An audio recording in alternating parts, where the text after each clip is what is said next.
कुछ मायने होंगे? देखिए राजीव जी, ये निश्चित रूप से बिल्कुल सियासत है। और सियासत के साथ साथ मुझे लगता है एक हताशा भी है, क्योंकि जिस तरह से जो है कि नरेंद्र मोदी घिर गए हैं पूरी तरीके से महंगाई को लेके। और आप देखिए पूरे सोशल मीडिया में जिस तरह से जो है एक बाढ़ आ गई है पूरी की पूरी, जो है महंगाई को लेके, डीजल पेट्रोल को लेके, दूसरी चीजों के दामों को लेके। कार्टून जो है लगातार नरेंद्र मोदी को टारगेट कर रहे हैं, मीम्स इनके बन रहे हैं, वीडियोस निकल रहे हैं इनके लगातार जो है। और चर्चा हो रही है, हर डिबेट में लगभग चर्चा यही हो रही है। जिस तरह से ये हनुमान चालीसा का पाठ करवा रहे हैं या बुलडोजर चलवा रहे हैं, उसमें घूम फिर के जो है विपक्षी दल जो इस बात को ला रहे हैं कि आप जो है इससे बचना चाहते हो, इसलिए आप ये इस तरह के सांप्रदायिक मुद्दों को लेके आए हुए हो। और ये बात भी सही है, क्योंकि जिस तरह से महंगाई बढ़ती चली जा रही है, वो लोगों का जीना दूभर होता चला जा रहा है निश्चित रूप से। जहां तो ये मुझे लगता है, देखिए नरेंद्र मोदी सिर्फ और सिर्फ पॉलिटिक्स सोचते हैं, ये बात तो बहुत साफ है वो। और उनके टाइमिंग के बहुत सही रहता है, ये वो कोशिश करते हैं। और आज जो है इसीलिए उन्होंने, देखिए चुनाव है, गुजरात में भी है, हिमाचल में भी है, उसके अलावा 2023 में फिर चुनाव है, 2024 फिर लोकसभा है ही है। और जो जिस तरह की चीजें दिखाई दे रही है, उसमें लगता नहीं कि महंगाई में कोई कंट्रोल हो पाएगा, क्योंकि सरकार की इच्छा नहीं दिखाई दे रही है कंट्रोल कर पाना उस पर, या कंट्रोल करना।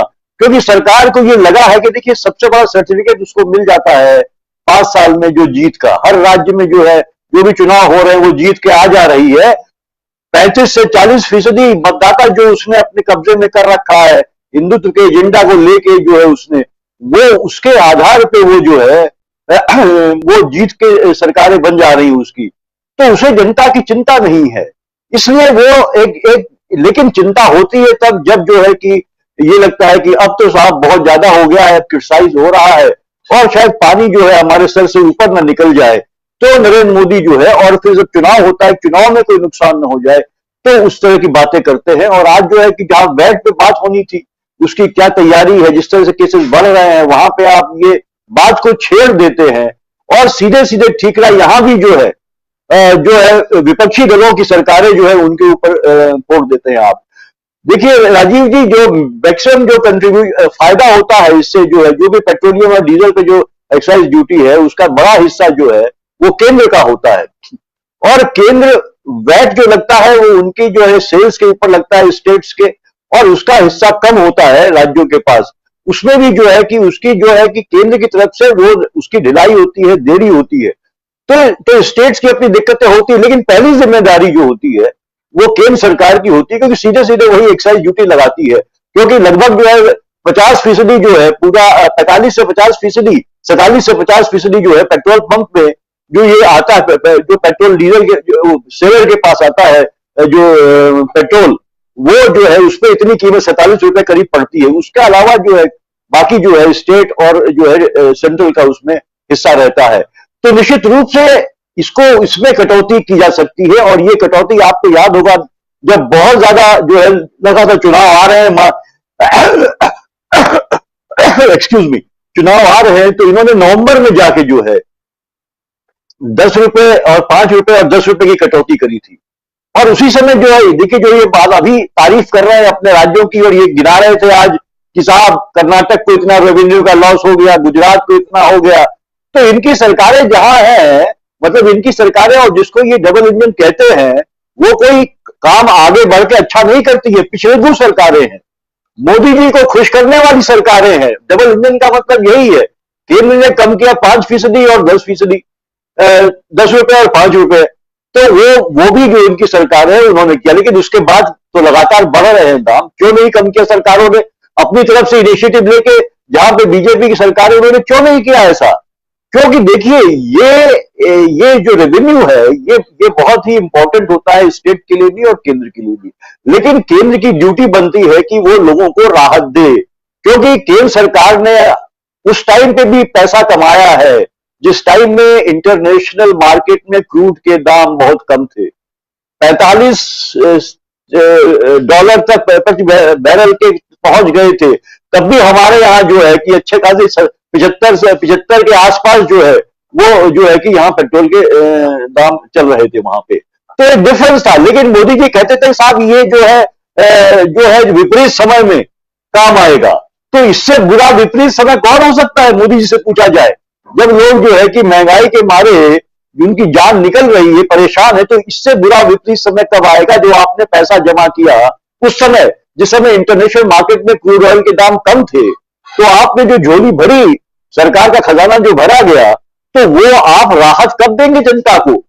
और अभी भी जो है राजीव जी, इन्होंने पेंडेमिक के समय में, आपको याद होगा कि 15 रुपए बढ़ाए थे पेट्रोल पे और 10 रुपए डीजल पे बढ़ाए थे, इसलिए कि हमें पेंडेमिक से जूझना है, लोगों को जो है कि मेडिकल एड देनी है और बहुत सारी चीजों का इंतजाम करना है।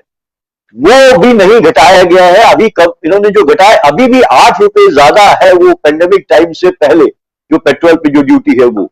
तो इसको तो ये कम कर सकते हैं। तो बातें करना और काम करना, ये मोदी सर के का जो अंतर है, ये मोदी सरकार की कार्यशैली की एक पहचान बन चुका है। हमने आपने वीडियोस दिखाए, वो भी 2014 के पहले के, उसके बाद की। देखिए 2010 में यूपीए सरकार ने पेट्रोल को जो है मार्केट के हवाले कर दिया था, और वो इंटरनेशनल दबाव में, वर्ल्ड बैंक के, आईएमएफ के दबाव में। और ये लेकिन डीजल को नहीं कहते, क्योंकि डीजल से जो है ढुलाई होती है, डीजल से ट्रांसपोर्टेशन होता है, और डीजल जो है वो हर सब जितनी भी चीजें हैं, इटेबल से कोई हर सामान है जो कंज्यूमर गुड्स है, वो जो ढुलाई होती है वो डीजल के थ्रू होती है। तो इसलिए उस पर नहीं। लेकिन 2015 में मोदी सरकार ने आने के बाद 2015 में डीजल पे भी जो है, को भी जो है मार्केट के हवाले कर दिया। और अब जो है कि जो कंपनियां हैं हमारी, चाहे भले ही वो आपकी सरकारी कंपनियां हैं, लेकिन उनको फ्री कर दिया गया कि वो हर दिन सुबह जो है कि वो तय करेंगी कि क्या दाम होगा। लेकिन ऐसा नहीं है कि सरकार ये कहती है कि साहब अब तो आप कभी किसी डिबेट में भाग लीजिए, आप कहिए साहब सरकार के हाथ में, तो कहते हैं उनके प्रवक्ता कि साहब वो तो जो है कि ये तो सरकारी, वो तो कंपनियों के हाथ में है, वो तो सरकार कुछ नहीं कर सकती, वही करती है। तो तब सरकार ने फिर 1.5 महीना जिस चुनाव था, क्यों रुकवा दिए दाम, क्यों कोई दाम नहीं बढ़े उसमें। सरकार का तो सीधे सीधे निर्देश था उनका। और उसके बाद कैसे फिर बढ़ने लगे दाम लगातार जो है। अभी देखिए आप फिर बढ़ेंगे, अभी 10 रुपए तक आ गया है ना, 25 रुपए तक आना है, क्योंकि होलसेल में 25 रुपए ऑलरेडी कंपनियां बढ़ा चुकी हैं दाम। ये तो इसलिए कि पब्लिक बैकलेश होगा, इसलिए जो इन्होंने 80 पैसे, 60 पैसे, 70 पैसे करके जो है लिया है। तो ये सरकार की ये देखिए, एक जो ये देखिए, जो आदमी जो जीता वही सिकंदर कहते हैं। तो जो ये चुनाव है, चुनाव जीत रहे हैं, जब ये जीतते चले जा रहे हैं, तो इनको जनता की परेशानियों से कोई लेना देना नहीं है। जनता क्या दिक्कतें करी, इनको पता है कि जनता वोट देगी, राम मंदिर में वोट देगी, मुसलमानों की खिलाफत, जो मुसलमानों को सबक सिखाया जा रहा है, उस पर वोट देगी ही देगी, हनुमान जी की हनुमान चालीसा पे वोट देगी देगी। तो जब इनको ये पता है, जनता इस तरह की हो चुकी है कि वो इस तरह के मुद्दों पे जो मतलब दंश झेलती जा रही है, महंगाई का दंश झेल रही है, नोटबंदी का दंश झेला जनता ने, आज भी झेल रही है, छोटे व्यापारी बर्बाद हो गए। आज भी पूछे किसी से, वो कहता है साहब हम तो उभर ही नहीं पाए हैं तब से, और उसके बावजूद इनकी झोली में वोट पड़ रहे हैं। तो जब इस तरह का सिनेरियो हो जाएगा, तो फिर सरकार की चिंता क्यों होगी कि आप जनता को राहत दिया जाए उसमें। निश्चित रूप से आप देखिए अडानी जिस तरह से पहुंच गए, आप देखिए आज 4थे नंबर पे विश्व में जो है। तो ये सब, ये अपने आप में कहानी बयां कर रही है, किस तरह से किसको फायदा हो रहा है आर्थिक नीतियों से, और किसको किसको नुकसान हो रहा है। जनता जब मैं जनता का अपमान तो नहीं करूंगा, लेकिन कहीं ना कहीं जो है, एक जनता जो है कहीं सोचने समझने की उसकी एक क्षमता, या एक जो है जागरूक होने की एक क्षमता, कहीं ना कहीं मुझे लगता है वो उसमें कुछ हाश निश्चित रूप से हुआ है, जिसकी वजह से जो है, जिसका फायदा जो है ये प्रधानमंत्री नरेंद्र मोदी उठा रहे हैं, और उसको वो जनता को नचाते जा रहे हैं, और उस हिसाब से काम कर रहे हैं।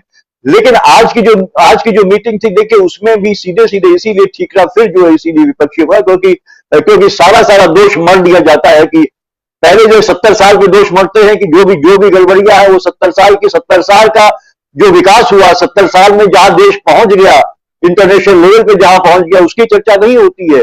लेकिन क्या जो भी गड़बड़ियां आप कर रहे हैं उसकी जिम्मेदारी जो है कि पिछली सरकारों की हो जाती है। उसी तरह ये एक जो है इनका सब पैटर्न हो गया है। अब सवाल ये है कि क्या इसके माध्यम से इनको जो है सफलता मिलती चली जाएगी। तो ये नैरेटिव आज हमने देखा है, आज जो चैनल्स है वो यही बात कर रहे हैं, क्योंकि इनके कब्जे में सब कुछ है और वो ये कर रहे हैं। तो लेकिन जनता को सोचना होगा कि क्या जो जिनके लिए मुश्किल हो रही है, आज कुछ भी बाजार में जाइए, लेना दूभर हो गया है, बहुत मुश्किल हो गई है, हर चीज के दाम दुगने तिगने चौगने 10 गुने हो चुके हैं। उसके लिए क्या सोचने की जरूरत नहीं है कि क्या हमको इस तरह की सरकार को लगातार बार बार जिताना क्या जो है अपने भलाई में है या फिर किसकी भलाई में है? ये सवाल उनको जनता को सोचना पड़ेगा इस बात। जी बिल्कुल।